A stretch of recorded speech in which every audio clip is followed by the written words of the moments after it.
नमस्कार। आज हम बात करेंगे हरियाणा की राजनीति में तीन लालों की। हरियाणा के तीन लालों के 13 लाल विधानसभा चुनाव में किस्मत आजमा रहे हैं। इसमें ताऊ देवीलाल, चौधरी बंसीलाल और भजनलाल का परिवार शामिल है। तीनों परिवार का हरियाणा की राजनीति में प्रदेश के गठन से लेकर आज तक दखल रहा है। इन तीनों परिवारों के बिना हरियाणा की राजनीति अधूरी मानी जाती है। यह परिवार समय के साथ अपना वजूद बचाने के लिए एक दूसरे के खिलाफ चुनाव मैदान में हैं। भजनलाल परिवार को छोड़ दिया जाए तो देवीलाल परिवार और बंसीलाल परिवार एक दूसरे के आगे चुनाव लड़ते रहे हैं। चौधरी देवीलाल देश के मुख्यमंत्री से लेकर उप प्रधानमंत्री तक रहे हैं। वहीं चौधरी बंसीलाल और भजनलाल ने बारी बारी प्रदेश पर राज किया है। 2005 के बाद से इन तीनों परिवारों का कोई सदस्य मुख्यमंत्री की कुर्सी तक नहीं पहुंच पाया है। हालांकि भजनलाल परिवार और देवीलाल परिवार के पास डिप्टी सीएम के पद रहे हैं। किंग मेकर की भूमिका में परिवार ये रहे हैं, मगर सरकार के मुखिया नहीं बन पाए हैं। अब यदि 2024 के विधानसभा चुनाव की बात करें तो इन चुनाव में इन लालों के परिवारों से कौन कौन मैदान में है, कौन कौन अपनी किस्मत आजमा रहा है, तो देखते हैं। चौधरी बंसीलाल के परिवार से जो बड़े चेहरे इस विधानसभा चुनाव में हैं वो हैं श्रुति चौधरी और अनिरुद्ध चौधरी। यदि हम इनके बारे में थोड़ा सा जानने की कोशिश करें तो श्रुति चौधरी सुरेंद्र और किरण की बेटी हैं। सुरेंद्र जो है चौधरी बंसीलाल के बेटे हैं और किरण चौधरी बंसीलाल की पुत्रवधू हैं। अनिरुद्ध चौधरी महेंद्रा चौधरी के बेटे हैं। महेंद्रा चौधरी चौधरी बंसीलाल के बड़े बेटे हैं।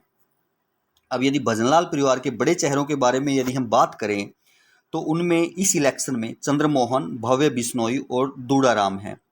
चंद्रमोहन और कुलदीप बिश्नोई भजनलाल के दो बेटे हैं। चंद्रमोहन पंचकुला से कांग्रेस की सीट पर इलेक्शन में खड़े हुए हैं। कुलदीप बिश्नोई इलेक्शन नहीं लड़ रहे हैं। उनके बेटे भव्य बिश्नोई आदमपुर से इलेक्शन लड़ रहे हैं बीजेपी की सीट पर। तो आप देख सकते हैं भव्य बिश्नोई भजनलाल के पोते हैं। दूड़ाराम बीजेपी की सीट से फतेहाबाद से चुनाव लड़ रहे हैं, जो उनके रिश्तेदार हैं। और यदि हम चौधरी देवीलाल के परिवार की बात करें तो उन चेहरों में इस विधानसभा इलेक्शन में रणजीत चौटाला, अभय चौटाला, दुष्यंत चौटाला हैं। रणजीत चौटाला और ओम प्रकाश चौटाला चौधरी देवीलाल के बेटे हैं।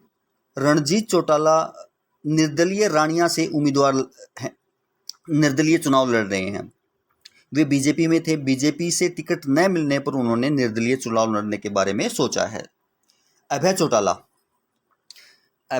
चौधरी ओम प्रकाश चौटाला के बेटे हैं। ओम प्रकाश चौटाला के दो बेटे हैं, अभय चौटाला और अजय चौटाला। अभय चौटाला चुनाव लड़ रहे हैं, जबकि अजय चौटाला चुनाव नहीं लड़ रहे हैं। अभय चौटाला इनेलो के कैंडिडेट हैं एलनाबाद से। दुष्यंत चौटाला जो हैं वो अजय चौटाला के बेटे हैं। जेजेपी उन्होंने बनाई है और जेजेपी की सीट पर वो उचाना से चुनाव लड़ रहे हैं। तो इस प्रकार आप देख सकते हैं दुष्यंत चौटाला चौधरी देवीलाल के पड़पोते हैं। अर्जुन चौटाला, दिग्विजय चौटाला और आदित्य चौटाला। अर्जुन चौटाला, आदित्य चौटाला चौधरी अभय चौटाला के बेटे हैं। अभय चौटाला जी चौधरी ओम प्रकाश के बेटे हैं और चौधरी ओम प्रकाश चौधरी देवीलाल के बेटे हैं। अर्जुन चौटाला इनेलो की सीट रानिया से चुनाव लड़ रहे हैं और आदित्य चौटाला इनेलो की सीट डबवाली से चुनाव लड़ रहे हैं। दिग्विजय चौटाला दुष्यंत चौटाला के भाई हैं, अजय चौटाला के बेटे हैं, ओम प्रकाश चौटाला के पड़पोते हैं और चौधरी देवीलाल के भी आप पड़पोते कह सकते हैं। जेजेपी की सीट से डबवाली से वो चुनाव लड़ रहे हैं। अमित सिहाग और सुनैना चौटाला। अमित शाह कांग्रेस की सीट से डबवाली से चुनाव लड़ रहे हैं। सुनैना चौटाला इनेलो फतेहाबाद से चुनाव लड़ रही हैं। सुनैना चौटाला अभय चौटाला की पत्नी हैं। अभय चौटाला ओम प्रकाश चौटाला के बेटे हैं, जैसा कि आप जानते हैं। इस प्रकार से तीनों लालों का जो परिवार है, कौन कौन उनके परिवार से चुनाव लड़ रहा है, वो आप सभी ने देखा। अब कौन चुनाव जीत पाता है, कौन नहीं जीत पाता है, कौन दूसरे कैंडिडेट को टक्कर दे पाता है जो उनके अपोजिशन में, कौन नहीं दे पाता है, ये आगे आने वाला समय ही बताएगा।